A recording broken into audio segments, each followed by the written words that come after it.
Some in the SEC. Paul Feinbaum. I mean, who else were we going to bring in? LSU Auburn. This has been the game in the past few years where the winner, it sort of determines their season. If Ed Orgeron's squad doesn't win this weekend, why would he still not be on the hot seat? Why would it be any different? Well, he got a big win over Miami, which this game could be his Waterloo. He'll have that later on if he doesn't win this game, because he still has so many difficult games, a road trip to Florida, Georgia, and, of course, Alabama. We still consider Florida to be... Good point. Okay. After losing to Kentucky, it's hard to take them too seriously. I mean, okay, so Nick Saban, and they travel, they've got Ole Miss this weekend. And again, the conversation is about the quarterback situation at Alabama, Tua and Jalen.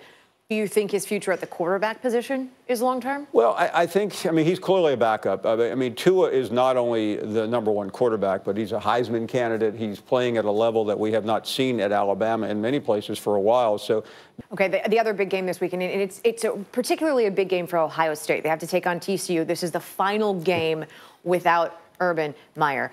How has Ohio State handled all of this? Well, I think the football side. Yeah, the football side has been great. I mean, on the field, this team is playing very well, and it's worth remembering Urban Meyer is kindled the questions. Is he going to try to readdress his 3 apologies? He suddenly becomes the story again, and that's really not good for Ohio State, because when he last disappeared from the public scene. Him, or is it a bigger deal for the kids? They're kids. Sure. Is it a bigger deal for the kids on that team to have to go through it again? Well, to the players' credit, they have pushed any means. Paul Feinbaum with us this morning. Don't go too far. Okay. We're going to bring him back in a little bit later, but first, back over to Greeny.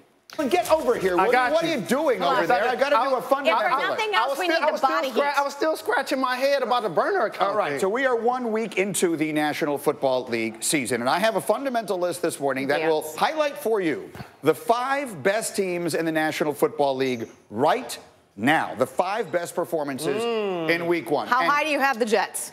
I have them at number 5. To me, they look better than the Eagles.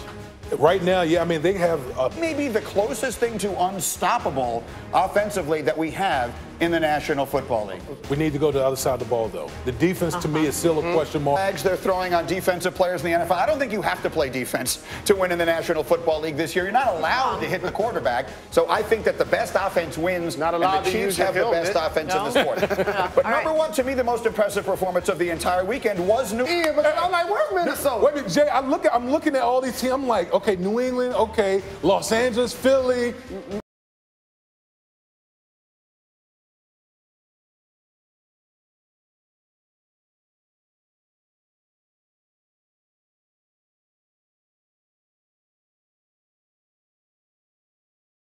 Number 1. I'm telling you right now, they're going to beat Miami Sunday. They're going to go to Cleveland on Thursday. They're going to be 3-0, and I'll be laughing at you, and I'll be laughing at you, and I'll be laughing at you, and that's going to be it. Brandon agrees with me.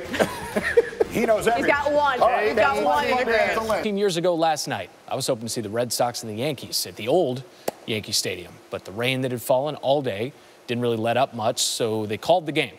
I got to go in, still have the ticket stub, September 10th, 2001. So where were you on September 11th? Long Island. Yeah. Woke up on Long Island with my friend Scott Freifeld. Shout out to the Freifelds. Phil Freifeld was in the second building to be hit at the World Trade Center, and he made it out. It's hard to believe it's been 17 years.